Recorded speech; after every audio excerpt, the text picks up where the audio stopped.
kaZulu nina bembube ngiyanibingelela ngithi sanibonani nenjani niyaphila siyabonga kakhulu ukuthi ke namhlanje ugatsheni asicela ukuthi sibingxenye yalomcimbi omkhulu kangaka namhlanje angiqale nje ngibingelela abafowethu engihamba nabo umfowethu Zamani umfoka Ndemande oqhamuka le kude eGoli koruthe nje namhlanje hayi ngizoba khona inkosi Malanga ke lesebenzisana noKelly Khumalo nabanye abaculi abakhulu kakhulu abakhona eSouth Africa ngibingelela uSotobe umfowethu uMr Magic the legend himself ngaba nenhlanhla ke mina ngokuthi ke ngithola umfowethu ehambeni eThekwini ngathola uSotobe wangikhulisa emkhakheni wezokusakaza wangikhulisa nasemabhizinisini sibambisene kakhulu ke naye uSotobe kuze kube manje nje sisayibambile Sotobe siyabonga kakhulu ngiyazi ukuthi kuba khona kwakho la nakugatsheni nakumanzini nethimba kusho likhulu kakhulu siyazazi indawo zihambelayo Sotobe ukuthi indawo eziphakeme nezinkulu kanjani nale ndawo ikhombisa ukuphakama ngendlela esimangaliso siyayibongela kakhulu inhlaka production namhlanje siphinde sibingelela abafowethu futhi engibabonayo abakhona ngaphambili ngiyayibona nje nalensizwa le ngiyazi kakhulu ku YouTube lensizwa le enesoka ngiyabona ukuthi ayino inhlaka ngempela ayihlanganisile insizwa bese ngiphinda ngibingelela umfowethu umfoka Ndabandaba uphakele umthakathi unesoka yazi ukuthi angivele ngirani campaign manzini yokuthi abu deputy president wamabhici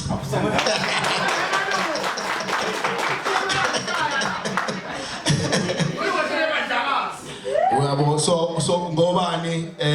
uyabona mangabe ucosha amaningi esakeni leyo nto isuke ikhomba ukuthi lo muntu osuke ekhuluma ngaleso sikhathi umuntu onamava futhi umuntu odinga ukuthi azwakale emphakathini azakale eSouth Africa nje iyonke mfoka Ndabandaba siyabonga kakhulu siyazi ukuthi ubuya kwi-University of Umtsizwa siyesikhuluma kakhulu ke ngawe sincoma nje amagalelo onawo ukhuluma nezinsizwa ezisencane uziqondisa ukuthi indlela yokuphila kanjani kuthina njengalabantu abaphiwe lento yobukhosi sivele singazi mesibona abantu abanjenganani ngoba inini engicela nisilekelela la uthola ukuthi thina siboni ngoba kwesinye isikhathi uthola asikwazi ukusondela kalulu emphakathini ngoba uthi uyasondela uvinjwa kuthiwa cha awukwazi ukusondela nanoma kanjani noma yilaphi siyabonga kakhulu umfoka Ndabandaba ngithi nje uNkulunkulu akusikelele idlozi lakho Ndabandaba likusikelele uphakame kakhulu siyabonga kakhulu ebese ke ngiyivala ngomfoka Gatsheni uNhlaka umfoka Ndlovu ngiyakhuluma kakhulu ke nalensizwa engcingweni Gatsheni siyabonga umbono wenhlaka production ngiyakhumbula nje ngiqala ukuyazi mina iyayisashaya kakhulu imicimbi le yemkhehlo kuphela kuthe kuhamba isikhathi ngiyakhumbula nje enye interview eyangithatha amehlo ila umfoka Gatsheni inhlaka production ekade ivakashele lapha kumdidiyeli wamabutho bethi kunjani ukujabula ukuthi usufike lamasolezwe ufikelwa naye ezinye inhlaka zezokuxhumana wathi nina nizibalingani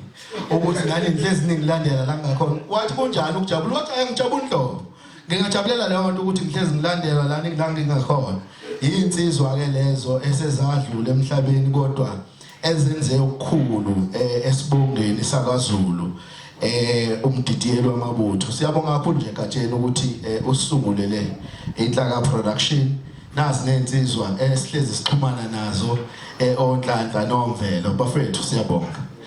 umsebenzi siyabona ukuthi nizowukhulisa ube mkhulu kakhulu namhlanje nje sikhuluma nje sibona iaward for the first time angaze ngisondele eduze kwayo nje ngithi ake ngiyibukele eduzane ngoba kumina kusho into enkulu kakhulu ukuthi uthole iaward ezoqhamuka phesheya yabo leyo nto isho ukuthi ususebenzile uma ngabe ukwazi ukukhonyeliswa phesheya ngoba mina ngikhona ke lento yezokuxhumana bayazonelo difficult kakhulu YouTube very difficult akuyona nje into ongavuka ekseni uyisebenze for 3 months bese ucathi uzohlanganisa 100,000 wama subscribers bese uthola le ndondo akulula kuwumsebenzi omkhulu so lento esihlanganisile namhlanje into enkulu kakhulu kuthina nakumina nje uqobo ngiyazi kabanye abantu baye badideke bazibuza ukuthi ke inkosi enjani kodwa lesihle sibone ixhaphake kangaka kwezokuxhumana kwakwenze njani kwakhala nyonini so ke ngiye ngithi mengiyithola iplatform yokukhuluma ngithi cha mina ngivele ngumuntu wemedia njobe echazile nje uManzini ukuthi ngangaba na kwi competition yokhozi la kwakhona khona oZimdola noThembeka angibange ngisabheke emuva ngoba ngahamba ngayongena kwezinye inhlangano zezokusakaza engeke ngize ngizisho la ezalikhuphula kakhulu igama nesibongo sakithi sakwaMnikati so kwanzima ke kumina ukuthi noma sekufika esigabeni la sengiba khona inkosi ebese ngiyashiya kalulu umkhakha engivele nguye lesikoleni nokuwona engiqonda kahle ngoba akusho ukuthi phela mengabe usubathusa amandla oba inkosi awusakwazi ukuthi usebenze lo mkhakha okuwona ikakhulukazi mengabe ukwazi ukuthi wondle nomndeni wakho ekhaya so ngabe sengiqhubeka naye imida angibange ngisayidedela njengamanje nje ngisebenzisana nenye insizwe ekuthiwa TK Zuma uthisha wesizwe elasenza khona iMgedeni podcast ngisuke ngikhona ke as a guest si analyze izinto ezenzakala kakhulukazi nje esizweni samabhinca so ke isona sizathu ke leso sigcina ngikhona kakhulu kwezokuxhumana kodwa ngihlala ngiyochaza emuva ukuthi hayi ngisekhona futhi nasi isizathu esenza ukuthi kukhulunywe ngo-double T khona nje u-double ke lavela ngashawa kakhulu lalisabalele kakhulu la kwezokuxhumana ngashawa kakhulu kwathiwa utholakala kanjani ezintweni ezikanje kodwa ngenxa yokuthi ke ngasichaza isizathu ukuthi hayi izinto zezokuxhumana nje zikanjalo uzotholakala endaweni othola ukuthi umantaniswa nazo kanti ngomthetho awukho involve kuzona ngendlela engalungile ukuthi nje uzithole usuchaphalezela ndlela thizeni bese kube ngazathi ingoba mhlambe khona la ungaqondisi khona so ke ngiyafisa ukuthi ke njengoba ngikhona lapha phambi kwenu ngimqinisekise ukuthi sizoqhubeka sisebenzisane nenhlaka production siyisekele la fanele siyisekele khona ngiyafisa futhi nokubonga insizwa enjenganonelo bo ilokuzani kambe Real TV1 yes sorry mfowethu bo Real TV1 ngiyabona uhamba nomunye umfowethu ayengivamisa ukumbona besebenzisana naye bakhona no King Zoso ngiyabonga kakhulu nje bafethu ukuthi sibambisaneni ngiyazi ukuthi nani nazo lezi ndondo futhi lesenisebenze kakhulu siyafisa ukuthi ningabe nisabheke emuva bese nicathulisa laba abaqhamukayo abalandelayo ukuze noba nonetalente akwazi ukuthi alikhombise ngalolo hlangothi nje ngisukuma nje nokuzibongela kakhulu ngiyafisa ukuthi niphakamise isibongo sakithi sakaMnikati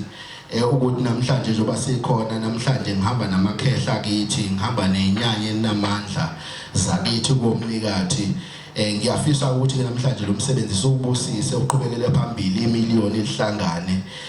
inyanya zakoGatsheni singabheke emuva sihlangane nezako